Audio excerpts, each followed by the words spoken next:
نحمد الله عز وجل نصلي ونسلم على خير البشر أما بعد فأعوذ بالله من الشيطان الرجيم بسم الله الرحمن الرحيم رضي الله عنهم ورضوا عنه صدق الله العظيم قال النبي صلى الله عليه وسلم أصحابي كالنجوم فبأيهم اقتديتم اهتديتم أو كما قال عليه الصلاة والسلام خون سے چراغ دین جلایا صحابہ نے خون سے چراغ دین جلایا صحابہ نے رسم وفا کو خوب نبھایا صحابہ نے خود کو تو ایک قطرہ پانی نہ مل سکا خود کو تو ایک قطرہ پانی نہ مل سکا بدر و احد میں خون پلایا صحابہ نے ایسی نماز کون ادا کرے گا زمانے میں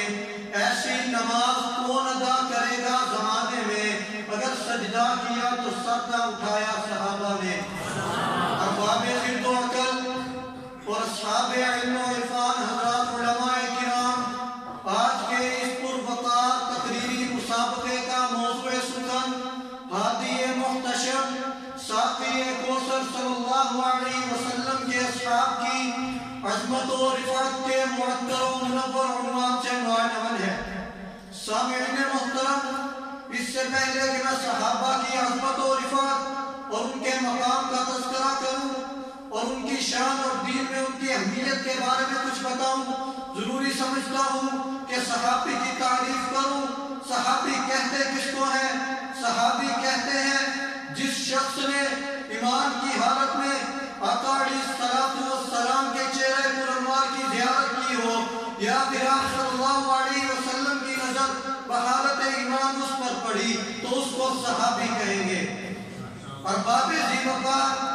تمام امت کے علماء کا اس بات پر اجماع ہے کہ صحابیت کا درجہ اتنا بلند و رتبہ ہے کہ بعد میں آنے والی ساری امت مل کر بھی کسی ایک صحابی کے مرتبے کو نہیں پہنچ سکتی، کیونکہ میں وہ آنکھیں کہاں سے لاؤں جنہوں نے آقا علیہ السلام کے چہرے پر انوار کی زیارت کی ہو، اور میں وہ زبان کہاں سے لاؤں جنہوں نے آقا علیہ السلام سے گفتگو کی ہو، اور میں وہ ہاتھ کہاں سے لاؤں جنہوں نے آپ صلی اللہ علیہ وسلم سے مصافحے کیے ہوں۔ تو آخر یہ ساری سعادتیں صحابہ کرام کو حاصل تھی، انہوں نے میرے نبی سے مصافحے بھی کیے اور گفتگو بھی کی اور ان کے سینے میرے نبی کے سینے کے ساتھ مس بھی ہوئے، تو پھر مجھے یہ کہنے کا حق دیجیے کہ بعد میں آنے والی ساری امت مل کر بھی کسی ایک صحابی کے قدموں کے نیچے لگے وہ ذرات کا مقابلہ بھی نہیں کر سکتی۔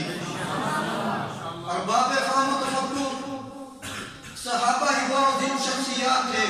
جو دین اسلام اور نبی صلی اللہ علیہ وسلم کے ارشادات کو ہم تک پہنچانے کا ذریعہ بنے۔ ہاں، یہی صحابہ میرے نبی کے قائم کردہ مدرسہ کے پہلے طالب علم بنے جو حزب اللہ کے خوبصورت لقب سے مزین ہوئے۔ صحابہ ہی وہ پاکیزہ نفوس تھے جن کی محنتوں اور مشقتوں سے دین اسلام مشرق و مغرب کے کناروں تک پہنچا اور جنوب و شمال لا الہ الا اللہ کے نعروں سے گونج اٹھا، فرعونیوں کے بت قدے منہدم کر دیے اور کیسر اور کسریٰ کے غرور کو قدموں میں رون ڈالا۔ علامہ اقبال نے بہت ہی خوبصورت انداز میں اس بات کی عکاسی کی ہے، دی آزانے کبھی یورپ کے کلیساؤں میں، دی آزانے کبھی یورپ کے کلیساؤں میں، کبھی افریقہ کے تپتے ہوئے صحراؤں میں، دشت و دشت دریا بھی نہ چھوڑے ہم نے، باہر ظلمات میں دوڑا دیے گھوڑے ہم نے۔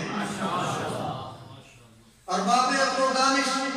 تخیلات کی دنیا میں محکوم نفوس قدسیہ کے تذکرے میں کہ قرآن کی 313 آیات ان کی عظمت و رفعت کو بیان کرتی ہیں۔ کبھی قرآن اولئک هم المفلحون فرما کر صحابہ کو فلاح انسانیت کا سرٹیفکیٹ عطا کرتا ہے، اور کبھی قرآن نے اولئک هم المتقون فرما کر صحابہ کو تقویٰ جیسی مزین صفات کی حامل جماعت قرار دیا، اور کبھی قرآن نے اولئک هم الراشدون فرما کر صحابہ کو رشد و ہدایت کا درخشندہ ستارہ قرار دیا، اور کبھی قرآن صحابہ کی صداقت پر خود گواہ بن گیا۔ اولئک هم الصادقون، خبردار اس جماعت کے بارے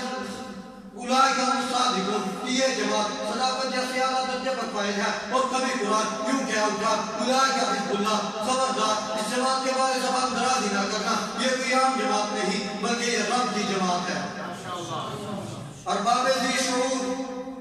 صحابہ ہی وہ پاکیزہ نفوس تھے کہ جن کے تذکرے میں صرف قرآن ہی نہیں بلکہ آقا علیہ السلام کی لسان نبوت بھی کچھ یوں گویا ہوتی ہے اصحابی کبھی یوں کہ میرے صحابہ اصحابہ کے بن گئے اور کبھی یوں لا تسبوا اصحابی کہ میرے صحابہ کو گالی نہ دو اور کبھی یوں کہ میرا صحابہ ایک مٹھی جو خرچ کرے اور بعد میں آنے والی ساری امت مل کر وہ آپ جتنا سونا خرچ کرے تو پھر بھی وہ میرے صحابی کے ایک مٹھی جو کا مقابلہ نہیں کر سکتی تو پھر مجھے یہ کہنے دیجئے لے شوق سے نام صحابہ کا لے شوق سے نام صحابہ کا کر چرچا عام صحابہ کا گر طلب ہے تو جنت کی تو پلہ تھام صحابہ کا